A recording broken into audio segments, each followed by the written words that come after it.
Hello दोस्तों, स्वागत है आपका अपने चैनल टीचिंग हब में। आज हम लोग देखने वाले हैं दोस्तों एनसीईआरटी भारतीय इतिहास का है दोस्तों। ये क्लास 6 से लेकर 12 तक के ओल्ड एनसीईआरटी और न्यू एनसीईआरटी दोनों को सम्मिलित करके इस पुस्तक को बनाया गया है। ये बेस्ट पुस्तक है दोस्तों फॉर ऑल कॉम्पिटिटिव एग्जाम के लिए दोस्तों, और इसे एक बार जरूर से जरूर पढ़े दोस्तों। और अगर इसका पीडीएफ आप लोगों को चाहिए तो डिस्क्रिप्शन में टेलीग्राम का लिंक दिया हुआ है दोस्तों, वहाँ जाकर जुड़ जाए और भी बहुत सारे पुस्तक का पीडीएफ वहाँ आप लोगों को मिल जाएगा। चलिए दोस्तों, आज का क्लास स्टार्ट करते हैं। आज का चैप्टर नंबर 3 है दोस्तों, अध्याय 3 सिंधु घाटी सभ्यता। तो सिंधु घाटी सभ्यता के बारे में इस चैप्टर में देखेंगे दोस्तों, और किस किस स्रोत से लेकर इस चैप्टर को बनाया गया है वो देखते हैं दोस्तों।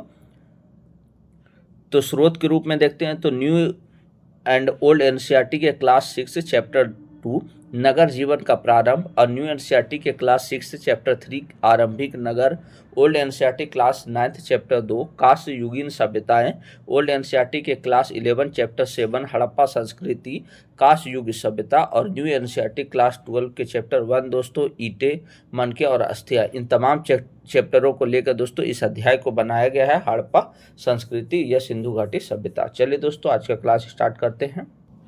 हड़प्पा सभ्यता की खोज यानी सिंधु घाटी सभ्यता की खोज के बारे में देखते हैं दोस्तों। तो सिंधु घाटी की सभ्यता भारतीय उपमहाद्वीप में प्रथम नगरीय क्रांति यानी फर्स्ट अर्बन रिवॉल्यूशन की अवस्था को दर्शाता है। सर्वप्रथम चार्ल्स मैसन ने 1826 ईस्वी में हड़प्पा नामक स्थल पर एक प्राचीन सभ्यता के होने की जानकारी दी। तो हड़प्पा नामक प्राचीन सभ्यता का सबसे पहले जानकारी किसने दिया दोस्तों?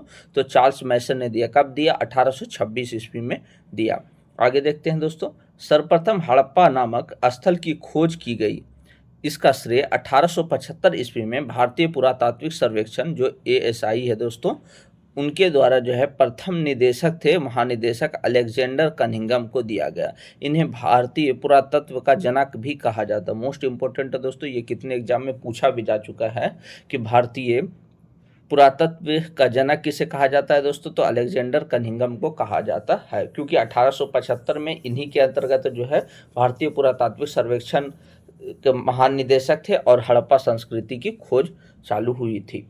कनिंघम का मुख्य रुचि आरंभिक इतिहास यानी लगभग 6ठी शताब्दी ईसा पूर्व से 4ठी शताब्दी ईसा पूर्व ईस्वी तथा इसके बाद के कालों से संबंधित पुरातत्व में थी। आगे देखते हैं दोस्तों। कनिंघम ने हड़प्पा की आरंभिक बस्तियों की पहचान के लिए 4ठी से 7वीं शताब्दी ईस्वी के मध्य उपमहाद्वीप में आए चीनी बौद्ध तीर्थयात्रियों द्वारा लिखे गए वृत्तांतों का प्रयोग किया है। वर्ष 1921 में दयाराम साहनी जैसे पुरातत्वविदों ने हड़प्पा के में मुहरे खोज निकाली, जो निश्चित रूप से आरंभिक ऐतिहासिक स्तर से कहीं अधिक प्राचीन स्तर से संबंधित थी। तो 1921 ईस्वी में जो है हड़प्पा से मोहरों की खोज किसने की दोस्तों? तो दयाराम साहनी ने की 1921 में। एक अन्य पुरातात्विक राखलदास बनर्जी ने हड़प्पा से मिली मोहरों के समान मोहरें मोहनजोदड़ो से वर्ष 1922 ईस्वी में खोजी, जिससे अनुमान लगाया गया कि ये दोनों पुरास्थल एक ही पुरातात्विक संस्कृति के भाग थे।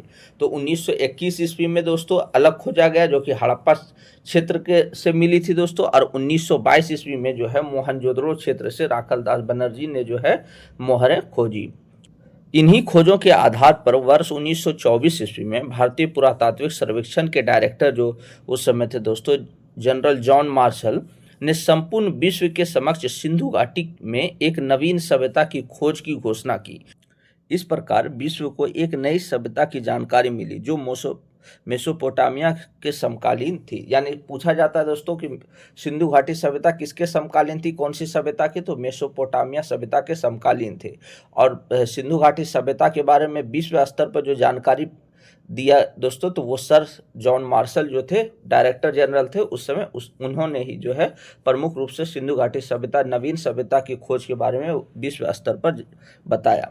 जॉन मार्शल भारत में कार्य करने वाले पहले पेशेवर पुरातात्विद थे, और वे यहाँ यूनान और क्रीट से अपने कार्यों का अनुभव भी लाए थे। यानी जॉन मार्शल भारत आने से पहले जो है यूनान और क्रीट में भी जो है पुरातत्वविद के रूप में कार्य कर चुके थे दोस्तों, और फिर यहाँ भारत आए थे।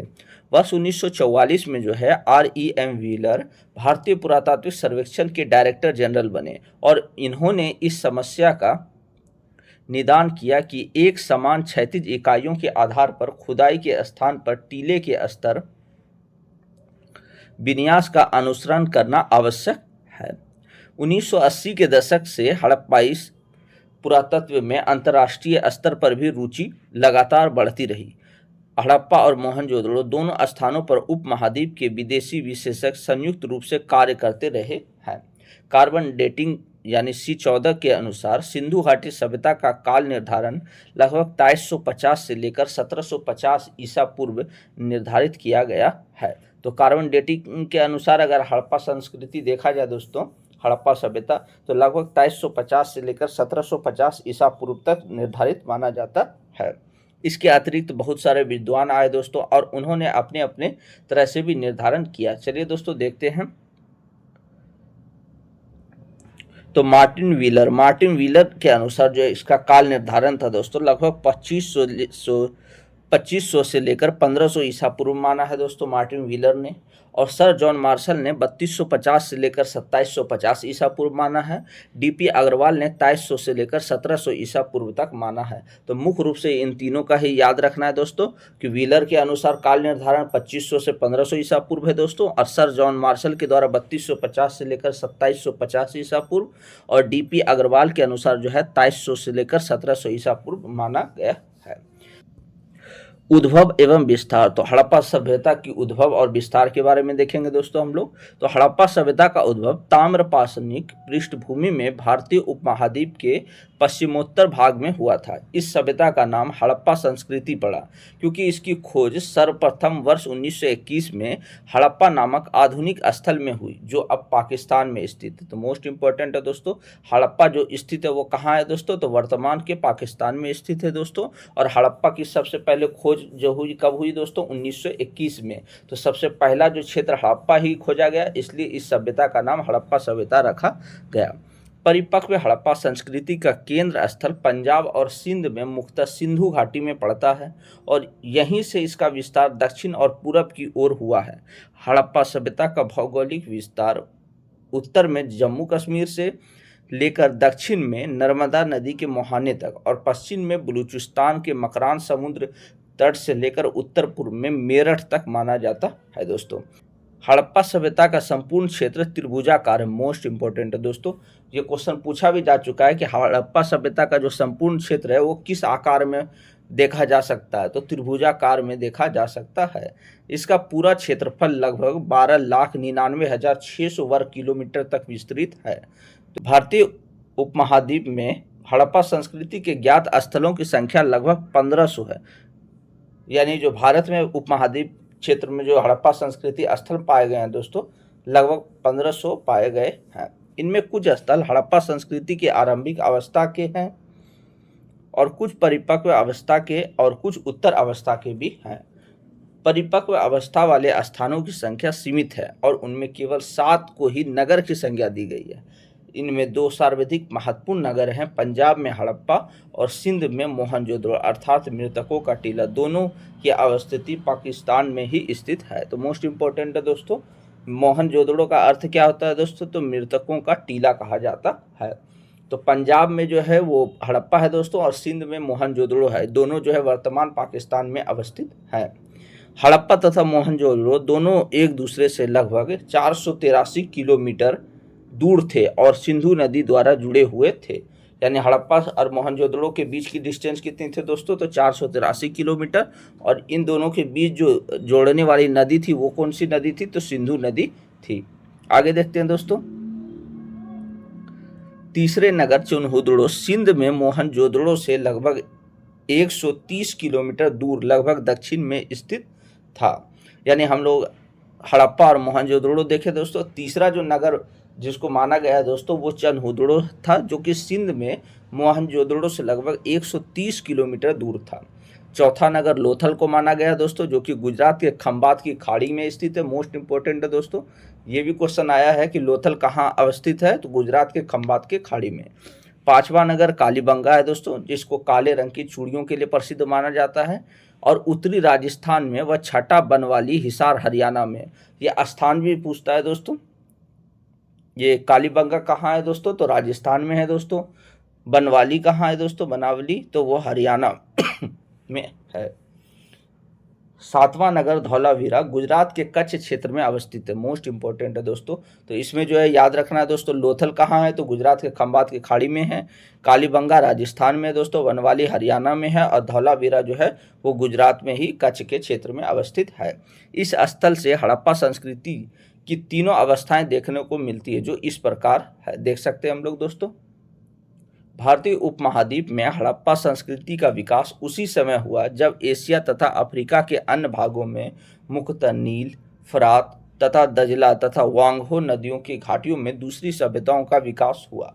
यानी जो भारतीय उपमहाद्वीप में हड़प्पा संस्कृति का विकास समय देखा जाता है दोस्तों, तो उसी समय नील नदी के क्षेत्र में जो विकास हुआ दोस्तों, फरात और दजला और वांगहो नदी के घाटियों के क्षेत्र में जो दूसरी सभ्यताओं का विकास हुआ, ये सारी सभ्यता एक ही समय की मानी जाती है। हड़प्पा संस्कृति को लगभग 2500 ईसा पूर्व में, अर्थात आज से लगभग 4500 वर्ष पहले महत्व प्राप्त हुआ है। यानी हड़प्पा संस्कृति को जो माना जाता है दोस्तों, कितना साल पूर्व माना जाता है? तो लगभग 4500 वर्ष पूर्व माना जाता है। उस समय मिस्र में पिरामिडों का निर्माण करवाने वाले फराओ यानी प्राचीन मिस्र के राजाओं की उपाधि की सभ्यता थी। यानी 4500 वर्ष पूर्व जो हड़प्पा सभ्यता हमारे भारत में थी दोस्तों, तो उस समय जो है पिरामिडों का भी निर्माण करवाने वाला जो फराओ यानी जो राजा होते थे मिस्र के दोस्तों, उसकी भी सभ्यता मानी जाती है। सिंधु घाटी सभ्यता के प्रमुख नगर हैं दोस्तों, उन नगरों को देखते हैं। सबसे पहले देखते हैं दोस्तों हड़प्पा। हड़प्पा के दुर्ग में 6 कोठार मिले हैं। कोठार मतलब दोस्तों लोकल लैंग्वेज में है कोठी जो बोलते हैं, यानी कोई भी सामान रखने के लिए दोस्तों, जो ईंटों के बने चबूतरों पर 2 पंक्तियों में निर्मित है। प्रत्येक कोठार 15.23 मीटर लंबा और 6.09 मीटर चौड़ा है। नदी के किनारे से कुछ मीटर की दूरी पर स्थित है। तो इसमें मुख्य रूप से याद रखना है दोस्तों कि हड़प्पा के दुर्ग में कितने कोठार मिले यानी कोठी मिले हैं दोस्तों, तो टोटल 6 कोठी मिले हैं। किसके बने हैं? तो ईंटों के बने हैं। इन 12 इकाइयों की समूचा तल क्षेत्र लगभग 838.1025 वर्ग मीटर है, जो लगभग उतना ही है जितना मोहनजोदड़ो के कोठार का है। यानी हड़प्पा से भी कोठार मिला है दोस्तों और मोहनजोदड़ो से भी कोठार मिला है। हड़प्पा के कोठारों के दक्षिण में खुला फर्श है और इस पर 2 पंक्तियों में ईंटों के वृत्ताकार चबूतरे बने हुए हैं। इसका उपयोग फसल को संरक्षित रखने हेतु होता था, क्योंकि फर्श की दरारों से जो है गेहूं और जौ के दाने मिले हैं। दूसरा देखते हैं दोस्तों मोहनजोदड़ो।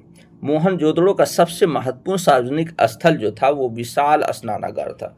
पूछा जाता है दोस्तों विशाल स्नानागार कहाँ से प्राप्त हुआ है? तो मोहनजोदड़ो से प्राप्त हुआ है, जिसका जलाशय दुर्ग के टीले में स्थित है। यह ईंटों की स्थापत्य का सुंदर उदाहरण है। यह लगभग 11.88 मीटर लंबा और 7.01 मीटर चौड़ा और 2.43 मीटर गहरा है दोस्तों। स्नानागार के दोनों सिरों पर तल तक जाने हेतु सीढ़ियां बनी हुई थी। इसकी फर्श जो है वो पकी हुई ईंटों का बना था। ये विशाल स्नानागार धर्मानुष्ठान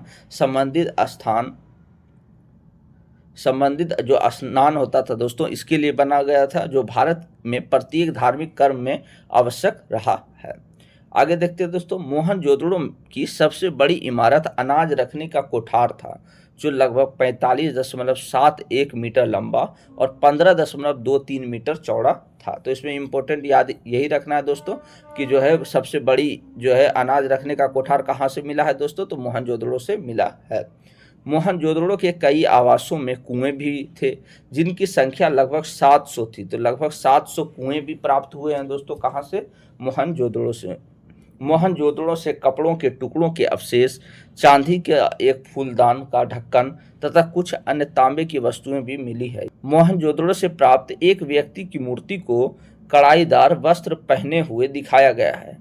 मोहनजोदड़ो से बने हुई सूती कपड़े का एक टुकड़ा प्राप्त हुआ है और अनेक वस्तुओं पर कपड़े की छाप भी मिली है।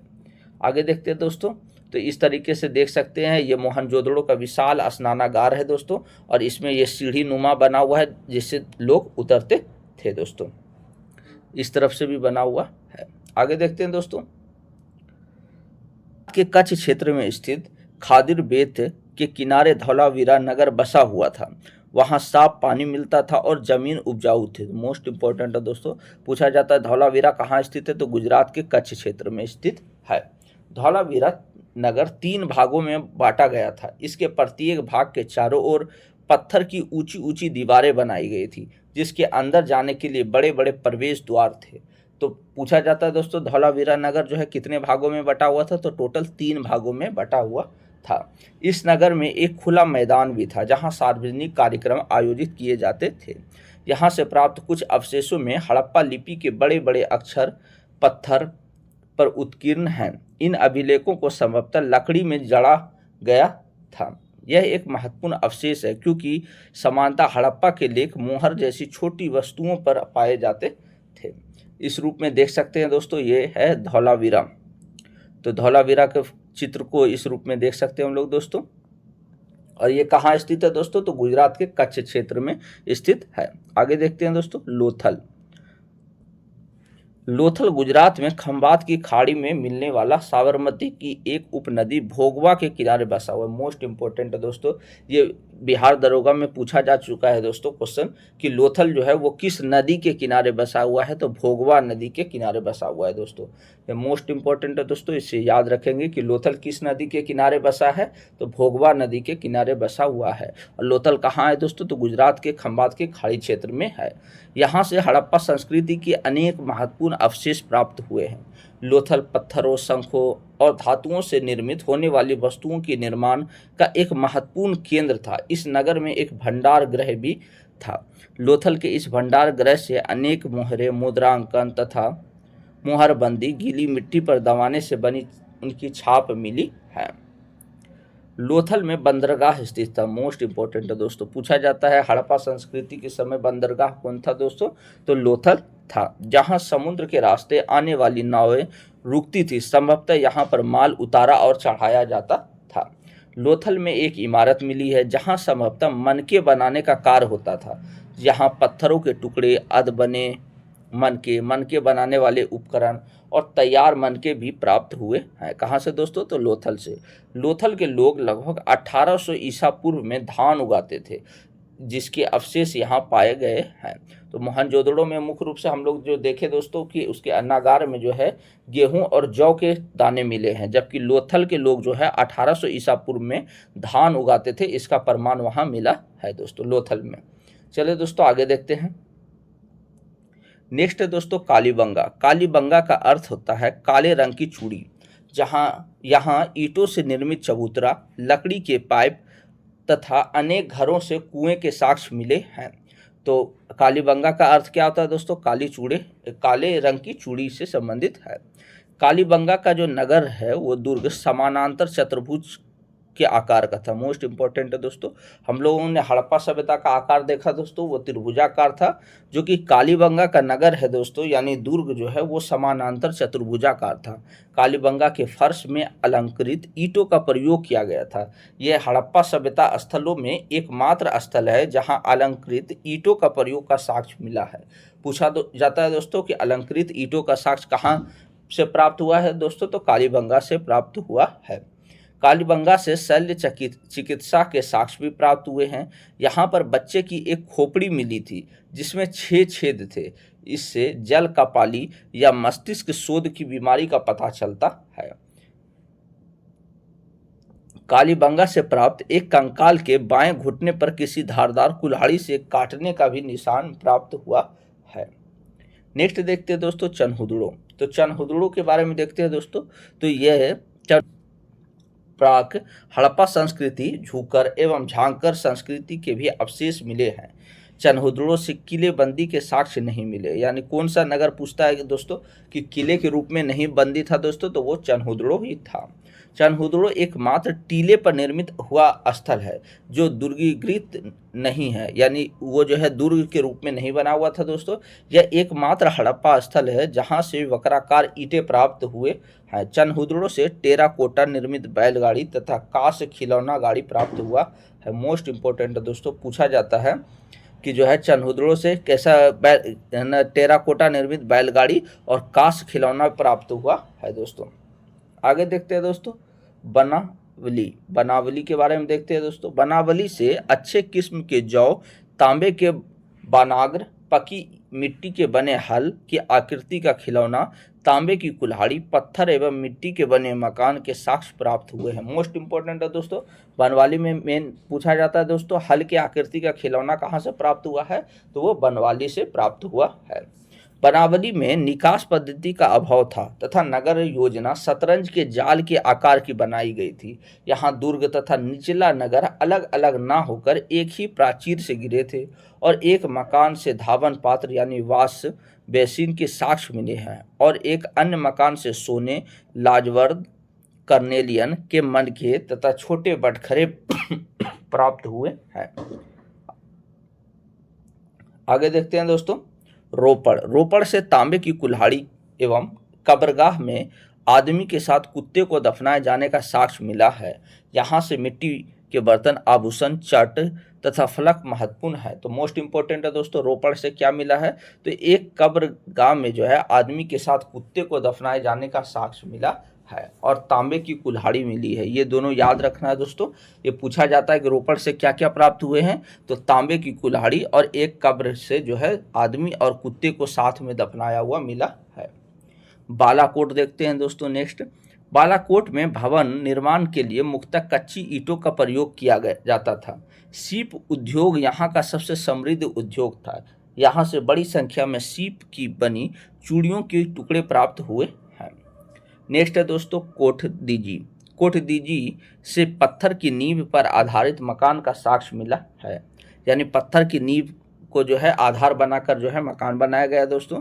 यहाँ से पत्ती के आकार का वानाग्र, कांसे से बनी मोटी चूड़ी का टुकड़ा, चाक पर निर्मित मृदभांड जिस पर 6 दलीय पुष्प, झुमका, हृदय, छत्ते जैसी आकृति निर्मित है प्राप्त हुई है। कहाँ से दोस्तों, तो कोठदीजी से। नेक्स्ट देखते हैं दोस्तों, सिंधु घाटी सभ्यता के प्रमुख स्थल के बारे में हम लोग देखते हैं दोस्तों। हड़प्पा मोस्ट इंपॉर्टेंट है दोस्तों। तो हड़प्पा जो है वो किस क्षेत्र में है दोस्तों, तो रावी नदी के किनारे स्थित है, जो कि पाकिस्तान स्थित है अभी दोस्तों। और इसके खोजकर्ता जो थे दोस्तों वो जो है दयाराम साहनी थे, जो कि 1921 में खोज किए थे। मोस्ट इंपॉर्टेंट है दोस्तों, इसमें याद रखना है दोस्तों, हड़प्पा किस नदी के किनारे है, तो रावी नदी के किनारे है स्थित है दोस्तों। इसके खोजकर्ता कौन थे, तो दयाराम साहनी थे, 1921 में इसकी खोज किए थे। इसमें क्या क्या प्राप्त हुआ है दोस्तों, तो श्रमिक निवास यानी मजदूरों को रहने के लिए निवास क्षेत्र दोस्तों, 16 भट्टियां प्राप्त हुई है, धोती पहने मूर्ति प्राप्त हुए हैं, सीध से 6 अन्नागार, 837 कब्रिस्तान प्राप्त हुआ है, शंख का बना बैल, कांसे का इक्का एवं दर्पण, मंजूसा व बर्तन पर मछुआरे का चित्र प्राप्त हुआ है। कहाँ से दोस्तों, तो हड़प्पा से। तो इसमें मुख्य रूप से याद इतना सा रखना है दोस्तों, 16 भट्टियां मिली है दोस्तों और सीध से 6 अन्नागार भी मिले हैं। कहाँ से दोस्तों, तो हड़प्पा से मिले हैं। नेक्स्ट देखते हैं दोस्तों मोहनजोदड़ो। मोहनजोदड़ो किस नदी के किनारे है दोस्तों, तो सिंधु नदी के किनारे है, जो कि लरकाना पाकिस्तान में स्थित है। तो मोहनजोदड़ो के जो खोजकर्ता है दोस्तों वो राखल दास बनर्जी हैं। 1922 में जो है इसके खोज किए थे, कौन, मोहनजोदड़ो की राखल दास बनर्जी। तो इसमें मोस्ट इंपॉर्टेंट है दोस्तों कि मृतकों का टीला जो है इसको कहा जाता है मोहनजोदड़ो को दोस्तों। यहाँ से स्नानागार, अन्नागार, कांसे की नग्न मूर्ति, कुम्हार के 6 भट्टे, सूती कपड़ा, शतरंज की गोटियाँ, दाढ़ी वाला साधु, हाथी का कपाल खंड एवं पशुपति के अंकन की मुहर भी प्राप्त हुई है। कहाँ से दोस्तों, तो मोहनजोदड़ो से। तो इसमें मुख्य रूप से याद रखना है दोस्तों कि यहाँ से विशाल स्नानागार प्राप्त हुआ है दोस्तों और जो है कांसे की नग्न मूर्ति भी प्राप्त हुई है। नेक्स्ट है दोस्तों सूतकांग डोर, जो कि दास्क नदी के किनारे है। मोस्ट इंपॉर्टेंट है दोस्तों, ये भी क्वेश्चन पूछा जा चुका है कि सूतकांग डोर जो है किस नदी के किनारे स्थित है दोस्तों, तो दास्क नदी के किनारे स्थित है। नेक्स्ट देखते हैं दोस्तों, और सूतकांगडोर से जो है तांबे की कुल्हाड़ी मिली है, ये भी याद रखना है दोस्तों। नेक्स्ट है दोस्तों, आगे देखते हैं चनहुदड़ो। चनहुदड़ो जो है सिंधु नदी के किनारे स्थित है दोस्तों। इसमें जो जो इम्पोर्टेंट है दोस्तों सिर्फ उसी को ही हम लोग देख रहे हैं। तो चनहुदड़ो जो है वो सिंधु नदी के किनारे स्थित है और इसके जो खोजकर्ता हैं वो कौन है दोस्तों, NG मजूमदार जो है इसके खोजकर्ता हैं। आगे देखते हैं दोस्तों कालीबंगा। तो ये भी मोस्ट इंपॉर्टेंट है दोस्तों, पूछा जाता है कालीबंगा किस नदी के किनारे है, तो घग्गर नदी के किनारे है दोस्तों, राजस्थान में स्थित है। तो कालीबंगा किस नदी के किनारे है, राजस्थान में है दोस्तों, घग्गर नदी के किनारे। नेक्स्ट देखते हैं दोस्तों कोटदीजी। कोटदीजी जो है किस नदी के किनारे है, सिंधु नदी के किनारे है स्थित दोस्तों। और नेक्स्ट देखते हैं दोस्तों रोपड़। तो रोपड़ सतलुज नदी के किनारे पंजाब में स्थित है दोस्तों, मोस्ट इंपॉर्टेंट है दोस्तों रोपड़। रोपड़ में जो है कहाँ स्थित है, सतलुज नदी के किनारे। और इसके जो खोजकर्ता है दोस्तों वो यज्ञदत्त शर्मा माने जाते हैं। और रोपड़ से जो है प्रमुख रूप से याद रखना दोस्तों, तांबे की कुल्हाड़ी मिली है दोस्तों, और मिट्टी के बर्तन मिले हैं, आभूषण मिले हैं, और कुत्ते के साथ मालिक के दफनाए जाने का भी साक्ष्य रोपड़ से मिला। मोस्ट इंपॉर्टेंट है दोस्तों कि कुत्तों को जो है मालिक के साथ दफनाने का साक्ष्य कहाँ से मिला है, रोपड़ से। और तांबे की कुल्हाड़ी भी जो है रोपड़ से मिला है। इसके खोजकर्ता यज्ञदत्त शर्मा है, 1953 से 54 के बीच खोजे थे, और ये सतलुज नदी के किनारे स्थित है। नेक्स्ट है दोस्तों रंगपुर, ये भी इंपॉर्टेंट है। तो रंगपुर कहाँ स्थित है दोस्तों, तो मादर नदी के किनारे गुजरात में स्थित है। रंगपुर कहाँ स्थित है दोस्तों, तो मादर नदी के किनारे गुजरात में स्थित है। इसके खोजकर्ता रंगनाथ राव थे। और धान की भूसी, घोड़े की मृण मूर्ति, कच्ची ईंटों के दुर्ग और पत्थर के फलक प्राप्त हुए हैं कहाँ से दोस्तों, तो रंगपुर से। इसमें याद रखना दोस्तों, धान की भूसी और घोड़े के मृण मूर्ति कहाँ से प्राप्त हुए हैं, रंगपुर से। नेक्स्ट है दोस्तों सुरकोटडा। और सुरकोटडा कहाँ है दोस्तों, तो कच्छ गुजरात के क्षेत्र में स्थित है दोस्तों। और यहाँ से घोड़े की हड्डियाँ व बर्तन का में समाधान प्राप्त हुए हैं। नेक्स्ट है दोस्तों मोस्ट इंपॉर्टेंट लोथल। और लोथल कहाँ स्थित है दोस्तों, तो भोगवा नदी के किनारे अहमदाबाद गुजरात में स्थित है। तो लोथल भोगवा नदी के किनारे गुजरात में स्थित है। इसके जो खोजकर्ता हैं वो रंगनाथ राव जी हैं, रंगनाथ राव जी है। यहाँ से अन्नागार, सोने के मन का कारखाना, गोदीवाड़ा यानी जो बंदरगाह था दोस्तों, और युग्म समाधान व धान की खेती का जो सबूत मिला है कहाँ से दोस्तों, लोथल से।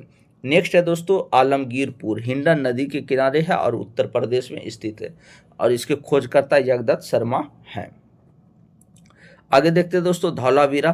धौलावीरा गुजरात के कच्छ क्षेत्र में स्थित है दोस्तों।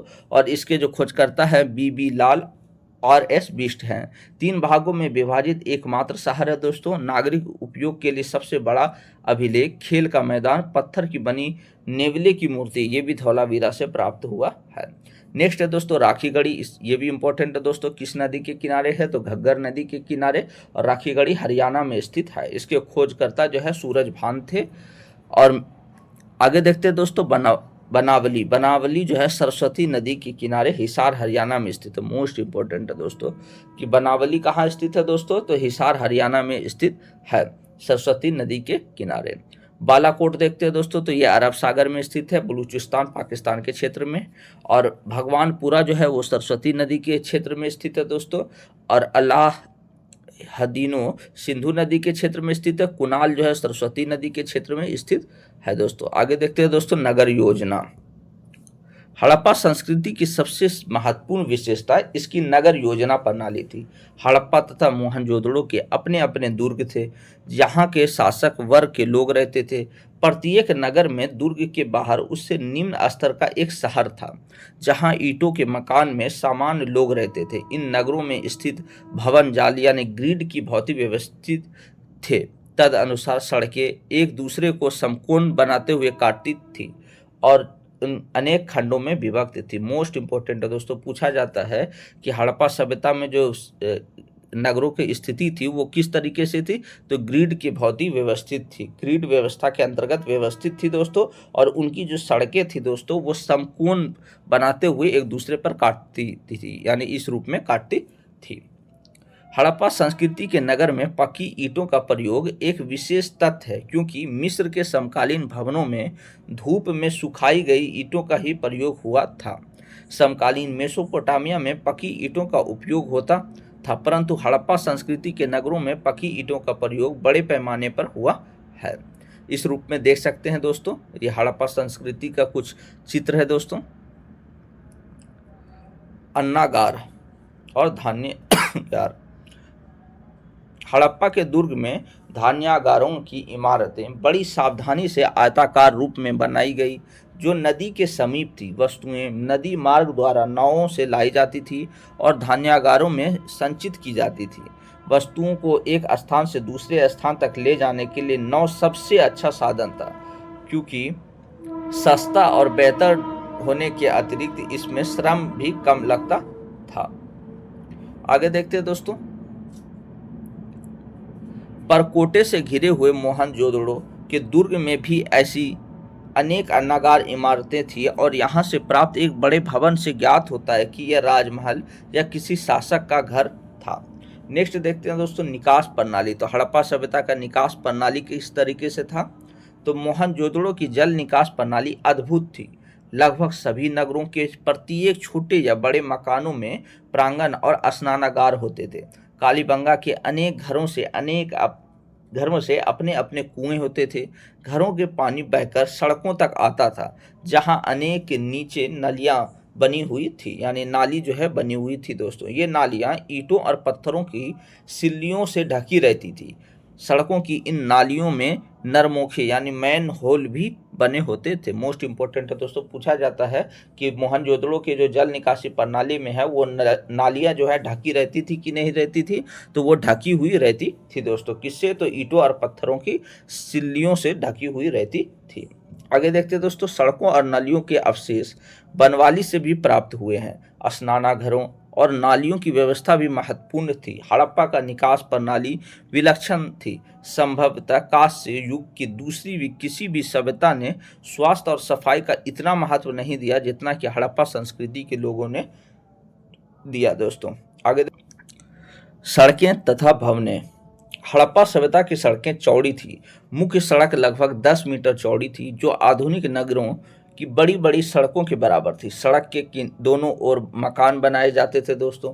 मकानों की दीवारें मोटी और मजबूत होती थी। दीवारों पर पलस्तर और रंग किया जाता था। छतें सपाट होती थी और इनमें खिड़कियां कम परंतु दरवाजे अधिक होते थे। इनके दरवाजे लकड़ी के बने होते थे। रसोई में एक चूल्हा होता था और वहीं पर धान्य तथा तेल रखने के लिए मिट्टी के बड़े बड़े घड़े होते थे। मकान में एक आंगन होता था जिसमें भोजन पकाने के लिए एक चूल्हा होता था। यहीं पर गृहिणी सील बट्टे से मसाला पीसने के लिए बैठती थी। बकरा, बकरी और कुत्ते जैसे घरेलू जानवर भी आंगन में ही रहते थे। कुछ घरों में कुएं भी होते थे, जिससे ज्ञात होता है कि घर के अंदर पानी सदैव उपलब्ध रहता था। नेक्स्ट देखते हैं दोस्तों, हड़प्पा सभ्यता की जो है सामाजिक जीवन किस रूप में था? तो हड़प्पाई समाज मात्र सत्तात्मक समाज था। मात्र सत्तात्मक समाज की संकल्पना विभिन्न अवशेषों से सामने आई है। मोस्ट इंपॉर्टेंट है दोस्तों, पूछा जाता है कि हड़प्पाई समाज जो है वो कैसा समाज था दोस्तों? तो मात्र सत्तात्मक समाज था। पुरुषों और महिलाओं दोनों के समाधानों से आभूषण प्राप्त हुए हैं। हड़प्पा के कब्रिस्तान में हुए उत्खनन में एक पुरुष की खोपड़ी के समीप शंख के 3 छल्ले, चैस्पर, एक प्रकार का रत्न था दोस्तों, के मनके तथा सैकड़ों की संख्या में सूक्ष्म मनकों से बना एक आभूषण प्राप्त हुआ था। कहीं कहीं पर मृतकों को तांबे के दर्पणों के साथ दफनाया गया था, परंतु हड़प्पा सभ्यता के निवासियों को मृतकों के साथ बहुमूल्य वस्तुएं दफनाने में विश्वास नहीं था। हड़प्पाई लोग जौ और गेहूं को चक्कियों में पीसकर उनके आटों की रोटी बनाते थे। इन्हें फल भी पसंद थे, विशेष रूप से अनार और केले। ये मांस और मछली भी खाते थे। कौन दोस्तों? तो हड़प्पावासी लोग। हड़प्पाई लोग कपड़ा बुनना जानते थे। यहाँ से प्राप्त मिट्टी के तकुए से ज्ञात होता है कि बहुत सी स्त्रियां घर पर सूत काटने का कार्य भी करती थी। स्त्रियां किस रूप में कपड़े पहनती थी दोस्तों? तो स्त्रियां छोटा घाघरा पहनती थी जो कमरबंद से कसा रहता था। पुरुष कपड़े की लंबी चादर शरीर पर ओढ़ लेते थे। हड़प्पा सभ्यता में कपड़े सूती होते थे, यद्यपि ऊन का भी प्रयोग होता था। स्त्रियां अपने केस भांति भांति से संवारती थी। वे केसों की भांति भांति से गूंथती थी और कंघों से सजाती भी थी। स्त्री और पुरुष दोनों को आभूषण पहनने का शौक था। पुरुष ताबीज बांधते थे, स्त्रियां कंगन और हार भी पहनती थी। ये आभूषण क्वार्ट्ज और सीप के बने होते थे, परंतु ये अमीरों के लिए सोने और चांदी के बनाए जाते थे दोस्तों। आगे देखते हैं, हड़प्पावासी विभिन्न प्रकार के मनोरंजनों के साधनों का प्रयोग करते थे। यहाँ से बच्चों के खेलने के लिए कंचे और मिट्टी की बैलगाड़ी तथा चिड़िया के आकार की सीटियों और विभिन्न प्रकार की झुनझुने मिले हैं। हड़प्पावासी क्षेत्र के द्वारा दोस्तों। अब धार्मिक जीवन के रूप में देखते हैं दोस्तों, तो हड़प्पा सभ्यता से किसी प्रकार का कोई भी धार्मिक भवन अथवा मंदिर के साक्ष्य प्राप्त नहीं हुए। इसका अपवाद विशाल स्नानागार यानी मोहनजोदड़ो हो सकता है, जिसका उपयोग स्नान यानी शुद्धि या सफाई हेतु किया जाता होगा। आगे देखते हैं दोस्तों, उत्तर हड़प्पाई अवस्था में गुजरात के लोथल में अग्नि पूजा की परंपरा थी, किंतु इसके लिए मंदिरों का प्रयोग नहीं होता था। हड़प्पाई लोग धरती को उर्वरता की देवी समझते थे। मोस्ट इंपॉर्टेंट है दोस्तों कि हड़प्पाई लोग जो है वो धरती को उर्वरता की देवी को समझते थे और इसकी पूजा उसी प्रकार करते थे जिस प्रकार मिस्र के लोग जो है नील नदी की देवी आइसिस की करते थे। हड़प्पा काल में पशु पूजा का भी प्रचलन था। इसमें महत्वपूर्ण पशु जो है एक सींग वाला जानवर यानी यूनिकॉर्न, जो कि गेंडा हो सकता है। आगे देखते हैं दोस्तों, हड़प्पा सभ्यता में कुबड़ वाले सांड की पूजा होती थी। इसी प्रकार सींग वाले देवता के चतुर्दिक पशुओं की उपस्थिति से प्रकट होता है कि उनकी भी पूजा होती होगी। पुरुष देवता के सिर पर 3 सींग थे। वह एक योगी की ध्यान मुद्रा में पद्मासन अवस्था में दिखाया गया है। उसके चारों ओर एक हाथी, एक बाघ और एक गेंडा और आसन के नीचे एक भैंसा तथा पांव पर 2 हिरण थे। मोहर पर चित्रित देवता को पशुपति महादेव की संज्ञा दी गई है, किंतु यह संदेहास्पद लगता है क्योंकि सिंह वाले देवता अन्य प्राचीन सभ्यताओं में भी पाए गए हैं। तो मोस्ट इंपॉर्टेंट है दोस्तों, ये क्वेश्चन बीपीएससी में पूछा जा चुका है दोस्तों कि जो है वहाँ जो मूर्ति मिले हैं दोस्तों उस पर किस किस जानवर का पहचान मिला है दोस्तों। तो एक हाथी का मिला है, बाघ का मिला है, गेंडा का मिला है। हाथी, बाघ, गेंडा का मिला है दोस्तों, और नीचे जो एक भैंसा का मिला है दोस्तों, और पाँव के पास 2 हिरण का मिला है। तो टोटल कितने जानवर हो गए दोस्तों? तो हाथी, बाघ, गेंडा और जो है भैंसा और 2 हिरण, यानी टोटल 5 जानवर हो गए। मुहर पर चित्रित देवता के पशुपति महादेव की संज्ञा दी गई है। आगे देखते हैं दोस्तों, हड़प्पा में पत्थर पर बने लिंग और योनि के अनेक प्रतीक प्राप्त हुए हैं। संभवतः ये पूजा के लिए बने थे। लिंग पूजा हड़प्पा काल में शुरू हुई और यह हिंदू समाज में पूजा का विशिष्ट विधि मानी जाने लगी। सिंधु क्षेत्र के लोग वृक्ष पूजा भी करते थे। एक मोहर यानी सील पर पीपल की डालियों की बीच विराजमान देवता चित्रित थे। हड़प्पाई लोग विश्वास करते थे कि भूत प्रेत उनको नष्ट कर सकते हैं और इसलिए उनसे बचने के लिए वे ताबीज पहनते थे। तो भूत प्रेत को भी जो है हड़प्पावासी लोग जो है विश्वास करते थे और इसलिए जो है उससे बचने के लिए ताबीज का यूज करते थे। हड़प्पा स्थलों से मिले समाधानों में समानता मृतकों का गर्तों में दफनाया गया था। कभी कभी समाधान गर्त की बनावट एक दूसरे से भिन्न होती थी। कुछ स्थानों पर गर्त की सतहों पर ईंटों की चिकनाई की गई थी। कुछ कब्रों में मृदभांड तथा आभूषण मिले हैं जो संभवतः एक ऐसी मान्यता की ओर संकेत करते हैं जिसके अनुसार इन वस्तुओं को मृत्यु के बाद प्रयोग किया जा सकता था। अब नेक्स्ट देखते हैं दोस्तों, आर्थिक स्थिति क्या थी हड़प्पावासी लोगों की। तो कृषि और पशुपालन के ही क्षेत्र में वो लगे रहते थे दोस्तों। कृषि तथा व्यापार हड़प्पा सभ्यता स्थल की आर्थिक गतिविधि का केंद्र है। कृषि को अत्यधिक महत्व प्राप्त था। हड़प्पा सभ्यता के स्थलों पर प्रतिवर्ष बाढ़ आती थी। सिंधु घाटी के लोग बाढ़ उतर जाने पर नवंबर के महीने में बाढ़ वाले मैदान में बीज बो देते थे और अगली बाढ़ के आने से पहले अप्रैल माह में गेहूं और जौ की फसल काट लेते थे। हड़प्पा सभ्यता में कोई फावड़ा या फाल नहीं मिलता है, लेकिन कालीबंगा की प्राक हड़प्पा अवस्था में जो कुंड हल रेखा देखे गए हैं, जिससे अनुमान लगाया जाता है कि हड़प्पा काल में राजस्थान में हल जोते जाते थे। हड़प्पाई लोग लकड़ी के हलों का प्रयोग करते थे। मोस्ट इंपॉर्टेंट है दोस्तों कि हड़प्पावासी लोग जो है किस तरीके के हल का प्रयोग करते थे, तो लकड़ी के हलों का प्रयोग करते थे। इस हल को आदमी खींचते थे या बैल, इसकी अभी तक कोई पुष्टि प्राप्त नहीं हुई है। फसल काटने के लिए पत्थर की हंसियों का प्रयोग करते थे।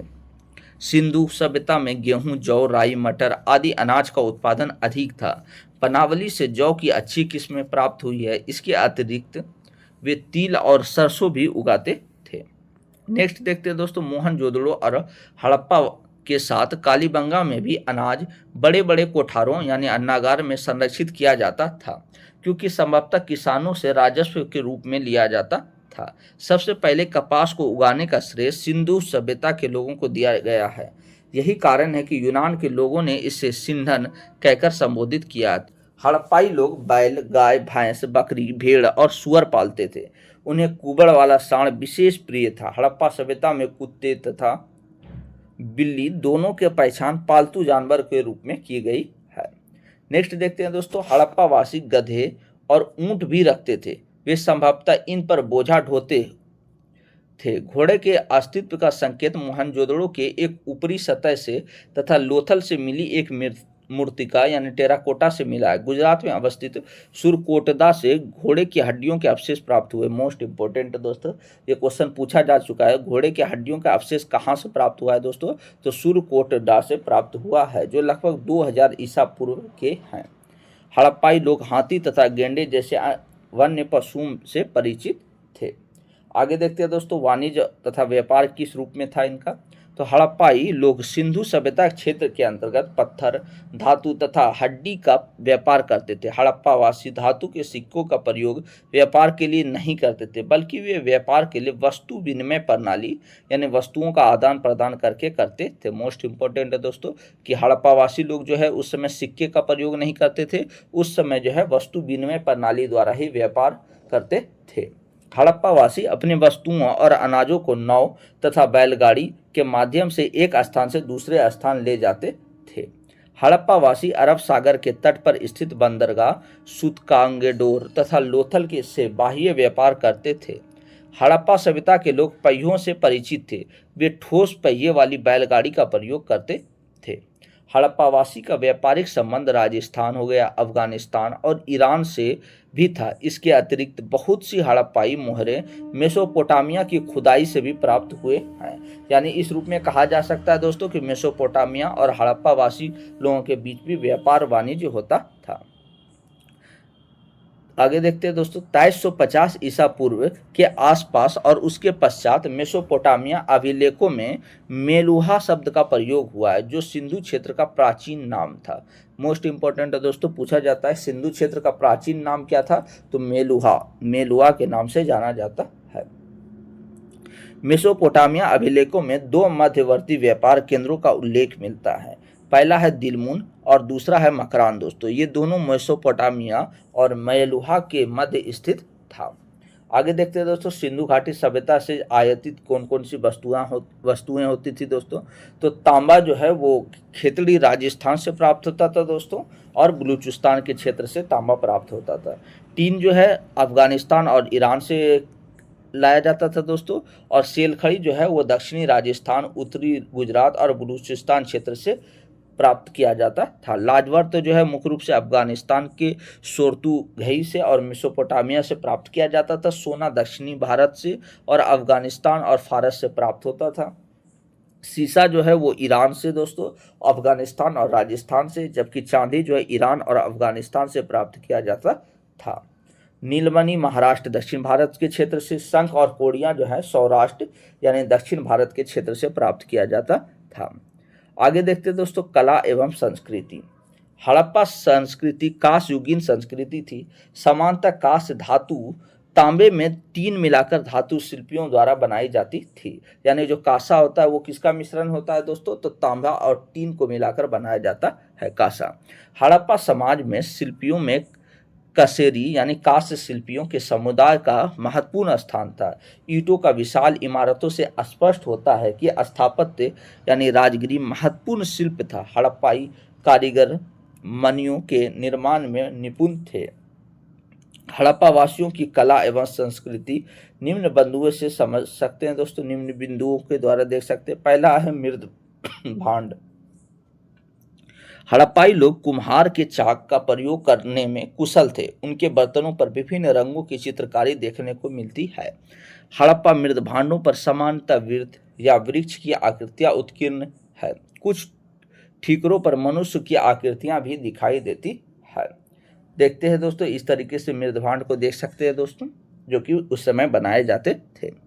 आगे देखते हैं दोस्तों, मृण मूर्तियां। हड़प्पाई शिल्पी धातु की सुंदर मूर्तियां बनाते थे। कांसे की नर्तकी उनकी मूर्ति कला का सर्वश्रेष्ठ उदाहरण माना जाता है। सेलखड़ी की एक मूर्ति के बाएं कंधे तथा दाएं हाथ के नीचे अलंकृत वस्त्र हैं और सिर के पीछे उसके बालों की छोटी लटें एक बुनी हुई पट्टिका द्वारा संवारी गई है। सिंध प्रदेश में बड़ी संख्या में अग्नि में पके ईंट जो टेराकोटा कहलाती है की बनी मूर्ति काएं यानी फिगरीन मिली है। मृण मूर्तिकाओं में पक्षी, कुत्ते, भेड़, गाय, बैल और बंदर की प्रतिकृतियां मिलती है। पुरुषों और स्त्रियों की प्रतिकृतियां भी मिलती है, जिनमें स्त्रियों की संख्या पुरुषों से अधिक है। फेयंस कृत्रिम रूप से तैयार किया जाने वाला टेराकोटा है। यह बालू या स्फटिक पत्थरों के चूर्ण को गोंद में मिलाकर बनाया जाता है और उस पर चिकनी परत चढ़ाई जाती है। तो फेयंस क्या है दोस्तों? कृत्रिम रूप से तैयार किए जाने वाला एक टेराकोटा ही है। आगे देखते हैं दोस्तों, इस चिकनी परत के रंग प्रायः नीले या हल्के समुद्री हरे होते थे। फेयंस से मन के चूड़ियां और छोटे बर्तन बनाए जाते थे। नेक्स्ट देखते हैं दोस्तों, मोस्ट इंपॉर्टेंट, मन का निर्माण।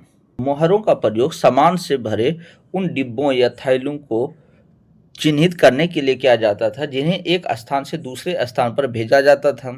चनहुदड़ो शिल्प कार्यों के लिए प्रसिद्ध था। शिल्प कार्यों में मनके बनाना, शंख की कटाई करना, धातु कर्म, मोहर निर्माण तथा बाट बनाना सम्मिलित है। कुछ मनके दो या उससे अधिक पत्थर को आपस में जोड़कर बनाए जाते थे और कुछ सोने के टोप वाले पत्थरों के होते थे। मनकों के कई आकार होते हैं, जैसे चक्राकार हो गया दोस्तों, बेलनाकार, गोलाकार, ढोलाकार तथा खंडित। कुछ को उत्कीर्ण या चित्रकारी के माध्यम से सजाया जाता है और कुछ को रेखा चित्र के रूप में बनाए जाते हैं। नेक्स्ट देखते हैं दोस्तों, माप तथा बाट। क्या प्रणाली थी दोस्तों हड़प्पा सभ्यता में? तो हड़प्पा सभ्यता में बाटों की एक सूक्ष्म या परिशुद्ध प्रणाली प्रचलित थी। ये बाट समांतर चट नामक पत्थर के बनाए जाते थे। तो बाट किसका बनाया जाता था दोस्तों? चट नाम के पत्थर का बनाया जाता था। ये किसी भी प्रकार के निशान से रहित व घनाकार होते थे।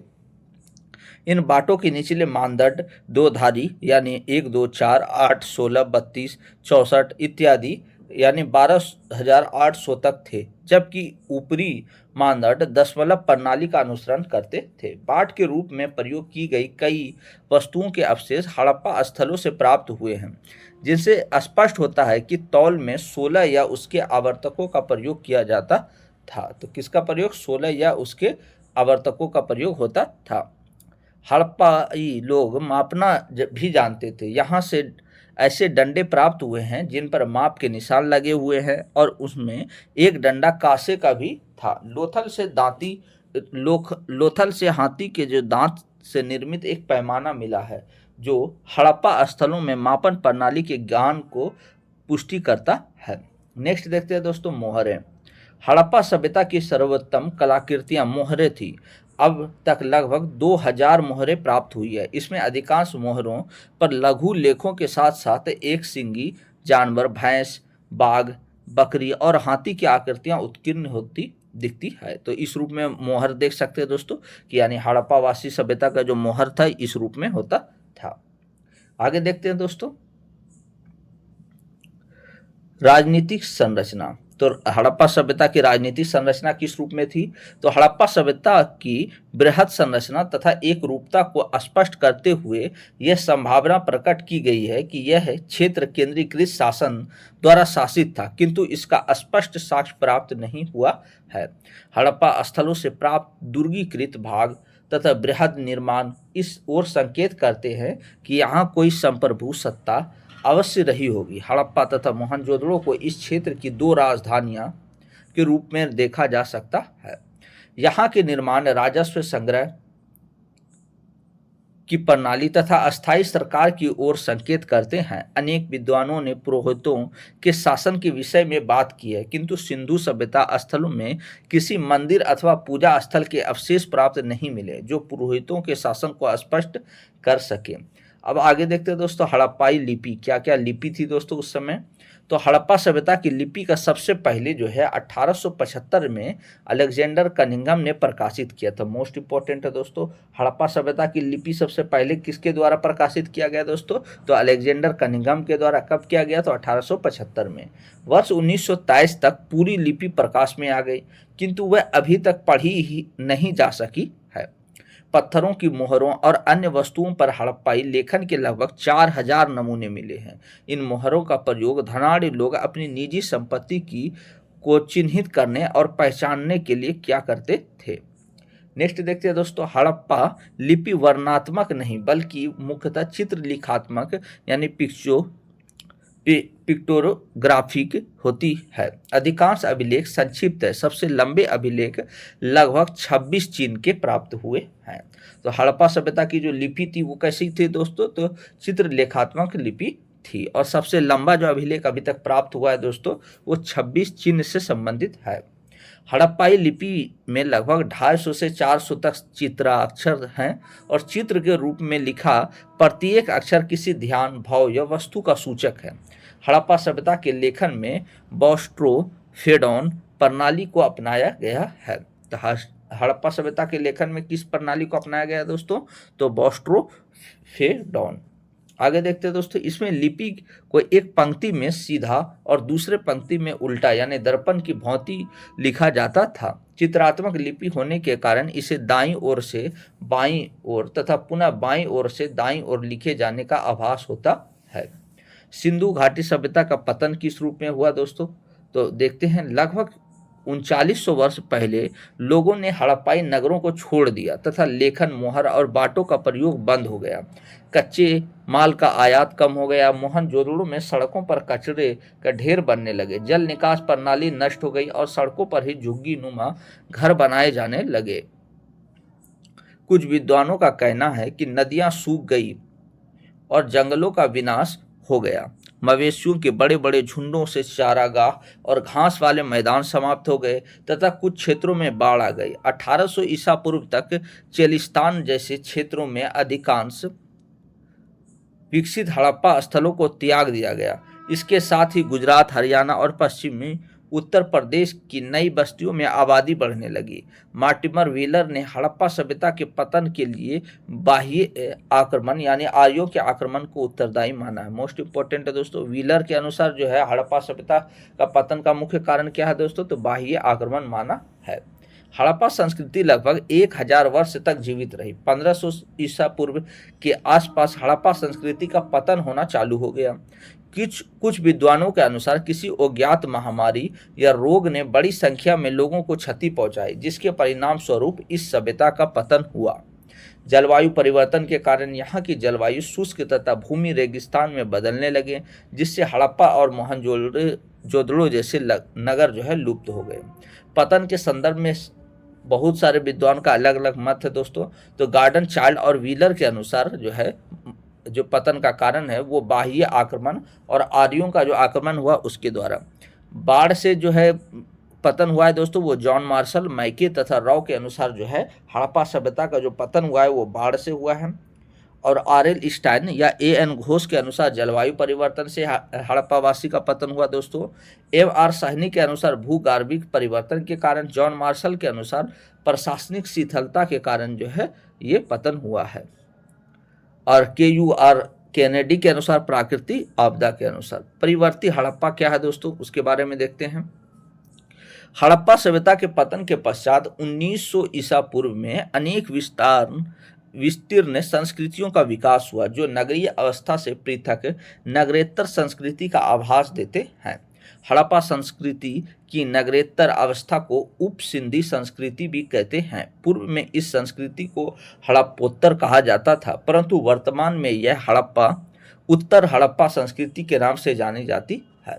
उत्तर हड़प्पा संस्कृति मूलतः ताम्र पाषाणिक है, जिनमें पत्थर और तांबे के औजारों का उपयोग होता था। गिलुंद एक उत्तर हड़प्पा संस्कृति थी। गिलुंद कैसी संस्कृति थी दोस्तों, तो उत्तर हड़प्पा संस्कृति के रूप में गिलुंद को माना जाता है, और इसकी जो अवधि थी 2000 ईसा पूर्व से लेकर 1500 ईसा पूर्व के मध्य माना जाता है। किसकी, तो गिलुंद की। बस्तियों में सबसे बड़ी दैमाबाद की जोरवें बस्ती थी जो लगभग 22 हेक्टेयर में बसी हुई थी। यहाँ की आबादी लगभग 4000 थी। इसका स्वरूप आद्य नगरी यानी प्रोटो अर्बन कहा जा सकता है। आगे देखते हैं दोस्तों, सभ्यता की देन। आगे देखते हैं दोस्तों, सिंधु सभ्यता की देन।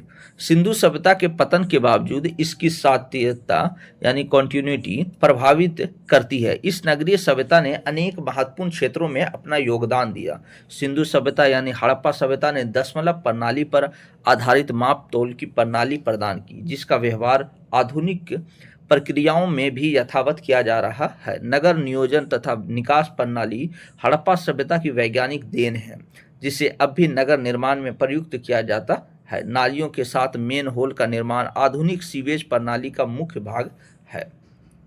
हड़प्पा सभ्यता स्थलों में प्रचलित धार्मिक तथा आध्यात्मिक प्रतीकों का वर्तमान समय में भी यथावत प्रयोग में लाया जाता है। हड़प्पाई लोग लिंग पूजा और पशु को पवित्र मानते थे तथा मार्त देवी की आराधना करते थे। वर्तमान में भी यह प्रचलित है। वृक्षों को पवित्र मानना, स्वास्तिक प्रयोग करना, स्नान का महत्व आज भी हड़प्पा सभ्यता की भौतिक विद्यमान है। योग को हड़प्पा सभ्यता के दौरान भी महत्व दिया जाता था। आगे देखते हैं दोस्तों, हड़प्पाई पुरातत्व के विकास के प्रमुख क्या क्या चरण हैं दोस्तों। तो सबसे पहले देखते हैं दोस्तों, वर्ष 1875 में जो घटना हुए दोस्तों, तो हड़प्पाई मोहर पर कनिंघम की रिपोर्ट आई। 1921 में दयाराम साहनी द्वारा हड़प्पा का उत्खनन किया गया। 1925 में मोहनजोदड़ो के उत्खननों का प्रारंभ हुआ और 1946 में जो है REM वेलर द्वारा हड़प्पा में उत्खनन हुआ। 53 में SR राव द्वारा लोथल में खुदाई चालू की गई दोस्तों।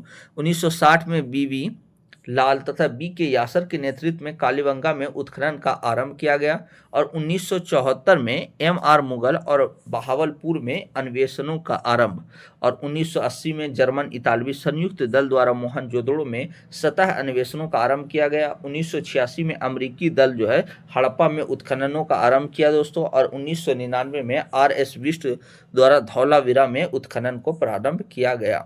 दोस्तों इसी के साथ आज का क्लास समाप्त करते हैं दोस्तों। अगर वीडियो आप लोगों को अच्छा लगा हो तो प्लीज़ चैनल को लाइक एंड सब्सक्राइब करें और ज़्यादा से ज़्यादा शेयर करें। थैंक यू दोस्तों।